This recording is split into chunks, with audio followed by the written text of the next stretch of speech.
Who remembers the football blooper video? A staple in 90s and early 2000s Woolworths. It was the comedy Christmas present that every football fan found in their stocking. Is this really any way for a Football League chairman to behave? The OG Danny Baker's own goals and gaffs. And I'm on the pitch with John Barnes. The shame! The shame! We've got George Graham banging his head on the dugout in the quarter-final of the Cup Winners' Cup. Bradley Walsh's soccer shockers. Bradley Walsh's soccer shockers.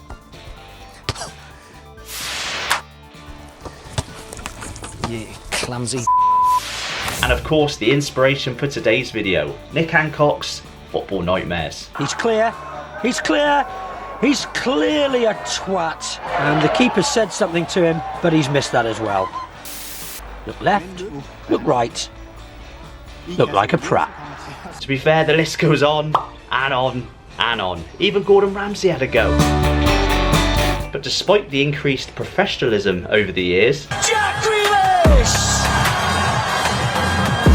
and the fact that footballers themselves are trading in the booze for a salmon, quinoa and avocado salad, and on top of the joy, the escapism, also anger and frustration for United fans.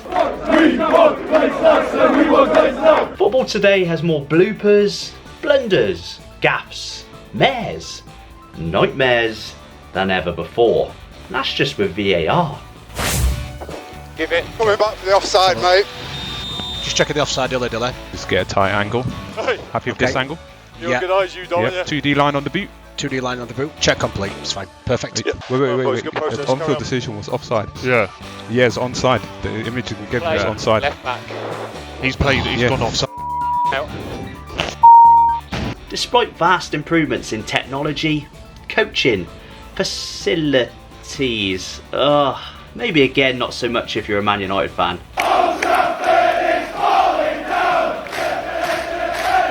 And despite the name of this channel, football isn't always a paradise. As you all know, football can very often be a nightmare.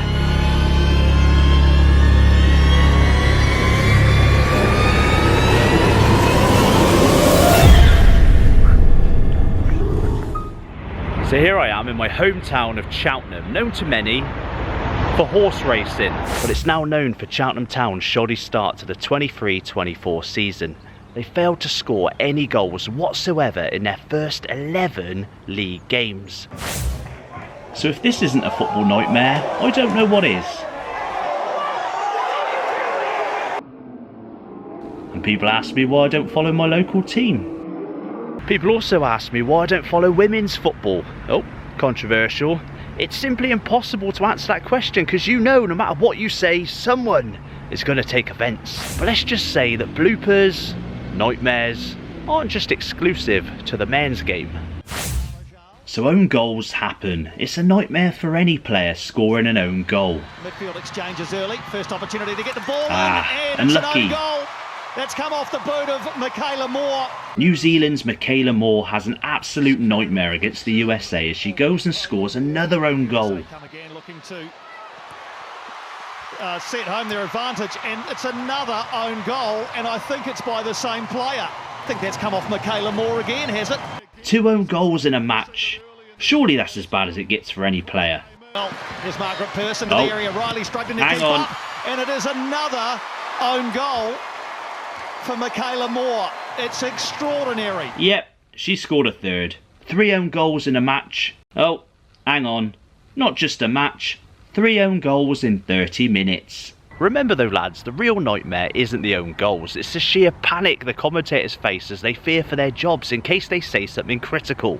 So we just get a bombardment of unlucky. Whereas with the blokes we could just say, that was shite. And if you thought that 3 own goals in 30 minutes was bad, Sunderland fans might tell you, it could be worse. 3 own goals in 7 first half minutes against Charlton.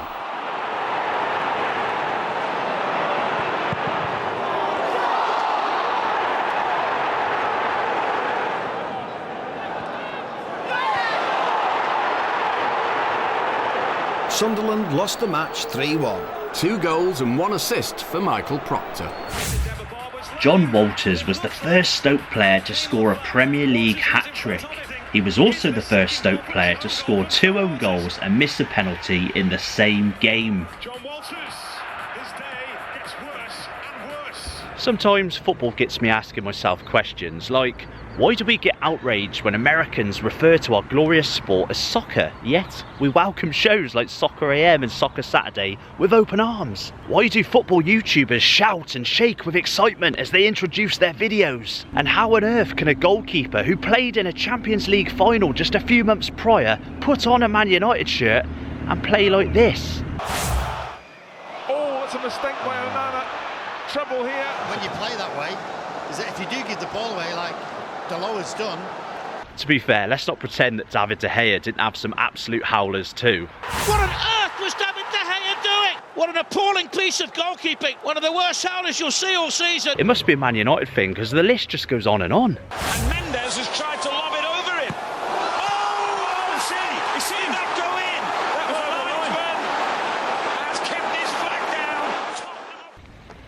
If, like me, you reminisce about the good old days and how they don't make goalkeepers like they used to, you're right, they don't. Goalkeepers back then were even worse.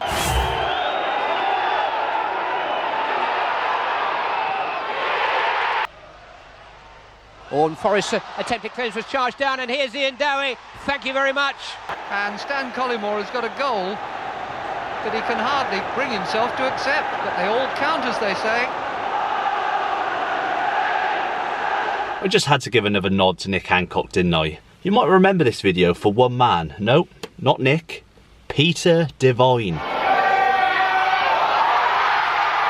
But on this Football Nightmares, we've got our own Peter Devine.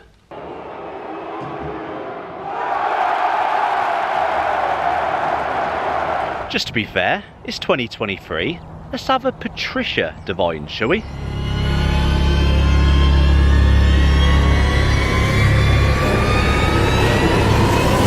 To be fair to the women, I found it really difficult to find clips of penalty howlers. It just seems like penalty nightmares are mainly a thing us blokes experience.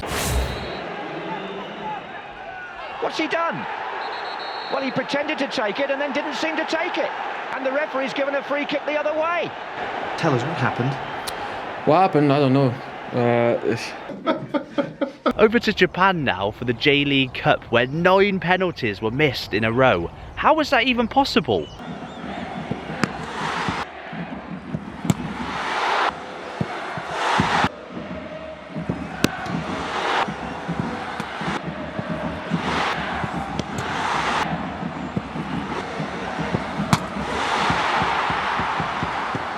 So maybe women haven't had as many penalty nightmares as men, but these women definitely had nightmares after this.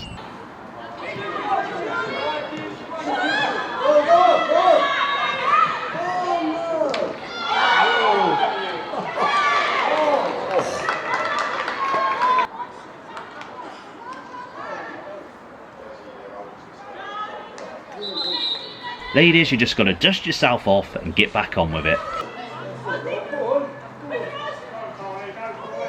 Ah, for God's sake!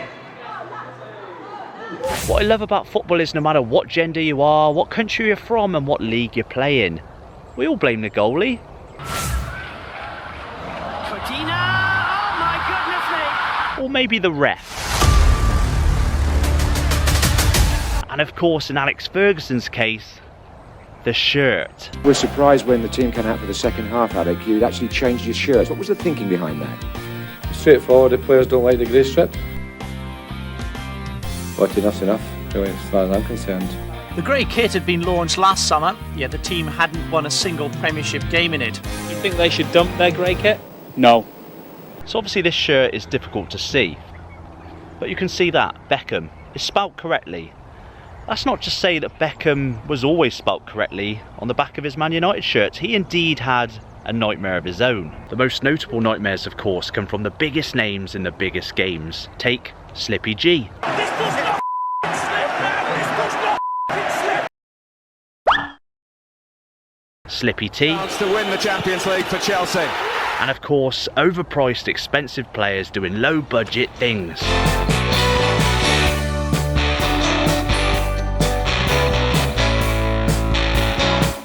How empty a net everything you need it to be. What about Arsenal fans celebrating winning the Premier League title 3 months before the season's even over? And then there's Chelsea spending over £1 billion and still struggling. Man United fans having to endure 7-0 at Anfield. Don't mind me.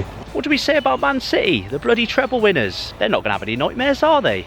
Wow. 115 charges lingering over their head might cause a few nightmares. As of filming this, guys, a few days ago Everton were deducted 10 points, so I think it's safe to say that a football nightmare is on the horizon for anyone. So as we said at the start, guys, football can very often be a paradise. Take Jude Bellingham at the moment. He's on fire. There's no football nightmares in the world of Jude Bellingham. But what about us mere mortals? After everything I've said in this video, I think the biggest nightmare today has been the fact that I filmed all this whilst wearing a pair of bloody chinos. So then guys, I thought I'd try something different with this video, a little throwback to some 90s nostalgia, getting back to the roots of the channel. If you did enjoy the video, stick the thumbs up and let me know in the comments below if you want to see a part 2. Equally, if you don't want to see a part 2 and you're not into this sort of thing, let me know in the comments below. We're going to be going to the Etihad for a match day vlog, which is interesting because if you hadn't guessed, I'm a United fan. We're going to be doing more stadium tours. Obviously, we're visiting all 20 Premier League stadiums, and we're going to sort of dabble in a bit of lower league football, maybe a bit of League 1, League 2, that sort of thing. Lots to come on the channel, guys. Thanks for watching. I've been Roy. This has been Roy's Football Power. No, it's been a football nightmare. See you soon.